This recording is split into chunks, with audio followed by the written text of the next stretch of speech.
Start. Mr. Speaker, I must at the outset thank you for giving me this opportunity to take part in the general discussion on the budget for the year.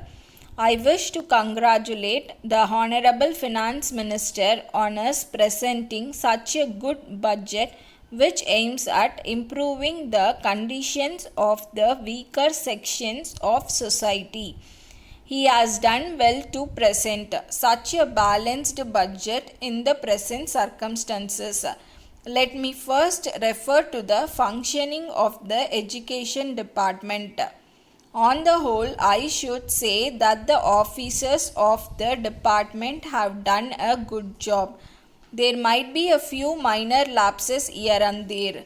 For instance, there has been some delay in the publications of the results of the higher secondary examinations.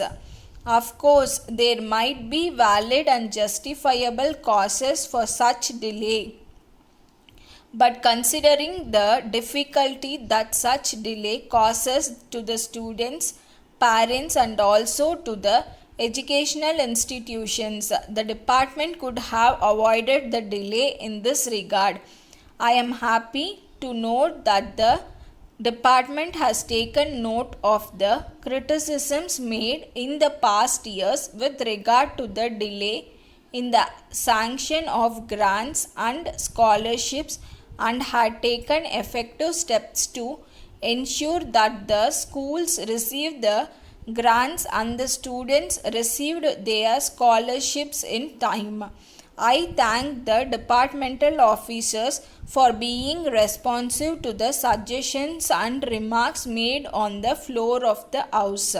As regards sales tax, I think there is much room for toning up the administration of this department.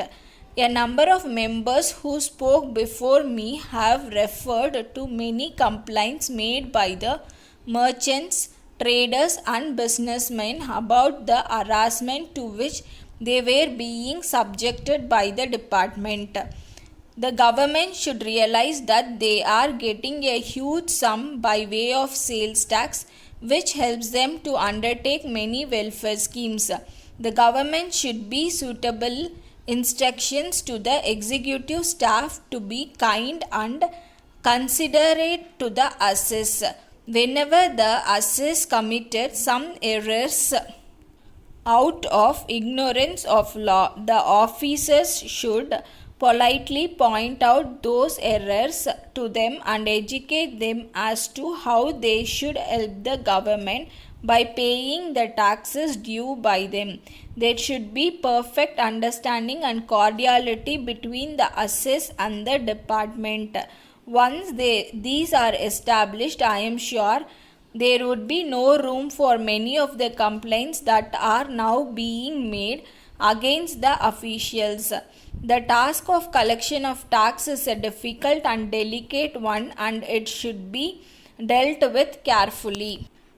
As far as Forest Department is concerned, I would like to congratulate the Honorable Minister in charge on the keen personal interest taken by him to prevent the indiscriminate cutting of trees in the forest. We know very well how forests are essential for the prosperity of any country.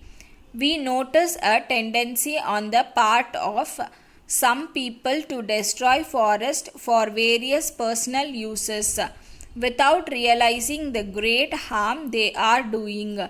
Of course, there are laws to prevent such indiscriminate cutting of trees, but as in many other fields, mere laws would not be adequate to tackle this problem. The cooperation of the people is also essential. The people should voluntarily come forward to cooperate with the officials and stop cutting of trees. The officials on their part should always be very strict in dealing with the offenders in this respect. As regards the cooperation department, the fine objective of the cooperative movement is not being achieved in many cases. Rules and regulations are violated very often. Also, we see misuse of funds. Letter dated 15th May 1983 from the Star Electronics Limited, Bombay to Messrs. Balaji and Sons, Madras. Dear sirs, kindly refer to your letter in which you have complained about the delay in our sending the various articles ordered by you. We regret very much the inconvenience caused to you in this connection. However, we request you to consider the circumstances under which we could not fulfill our commitment to you as promised. A section of the labor staged a stay in strike about 2 weeks ago. Though the other sections were willing to work, it was not possible to keep the factory open for security reasons. Hence, we have declared a lockout. The demands of the workers are not reasonable and are against the terms of the agreement entered into between their representatives and the management.